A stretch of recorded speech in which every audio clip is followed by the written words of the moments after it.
ಆತ್ಮೀಯ ಯೂಟ್ಯೂಬ್ ವೀಕ್ಷಕರಿಗೆ ನಮಸ್ಕಾರ. ಮಾಹಿತಿ ನಿಮಗಾಗಿ ಯೂಟ್ಯೂಬ್ ಚಾನಲ್ಗೆ ತಮ್ಮೆಲ್ಲರಿಗೂ ಸ್ವಾಗತ. ಇದೊಂದು ಬ್ಯಾಂಕ್ ನೇಮಕಾತಿ ಪ್ರಕಟಣೆ.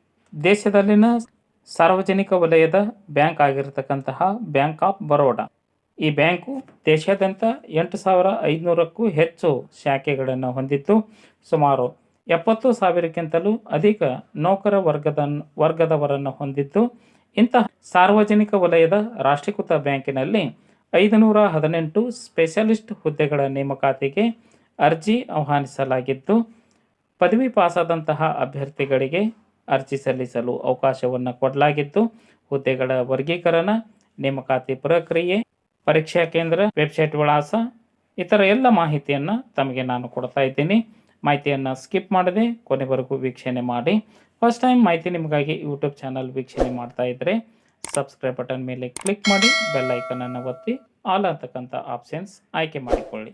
ನಾನು ಕೊಡತಕ್ಕಂಥ ನೇಮಕಾತಿ ಪ್ರಕಟಣೆಗಳು, ಇತರ ಎಲ್ಲ ಮಾಹಿತಿಗಳು ತಮಗೆ ನೋಟಿಫಿಕೇಷನ್ ಮೂಲಕ ಲಭ್ಯವಾಗುತ್ತವೆ. ಮಾಹಿತಿಗೆ ಲೈಕ್ ಕೊಡೋದನ್ನು ಮರೆಯದಿರಿ. ಈಗಲೇ ಲೈಕ್ ಬಟನ್ ಮೇಲೆ ಕ್ಲಿಕ್ ಮಾಡಿ. ಬನ್ನಿ ಬ್ಯಾಂಕ್ ಆಫ್ ಬರೋಡಾದಲ್ಲಿ ನೇಮಕಾತಿ ಕುರಿತು ತಿಳಿದುಕೊಳ್ಳೋಣ.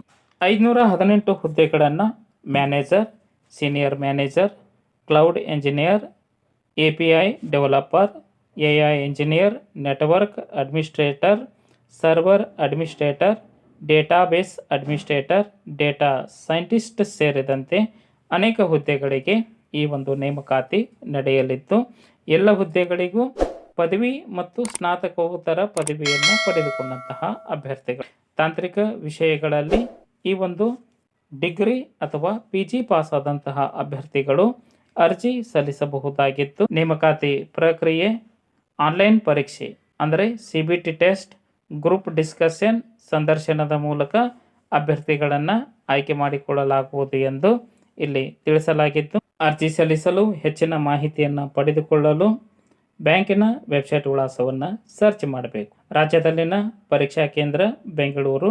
ಅರ್ಜಿ ಸಲ್ಲಿಸಲು ವೆಬ್ಸೈಟ್ ವಿಳಾಸ bankofbaroda.in. ಈ ಒಂದು ವೆಬ್ಸೈಟ್ ವಿಳಾಸವನ್ನು ಸರ್ಚ್ ಮಾಡಿ ಮಾಹಿತಿಯನ್ನು ಪಡೆದುಕೊಂಡು ಓದಿ ಅರ್ಥೈಸಿ ನಿಗದಿತ ದಿನಾಂಕದೊಳಗೆ ಅರ್ಜಿ ಸಲ್ಲಿಸಬಹುದಾಗಿದೆ.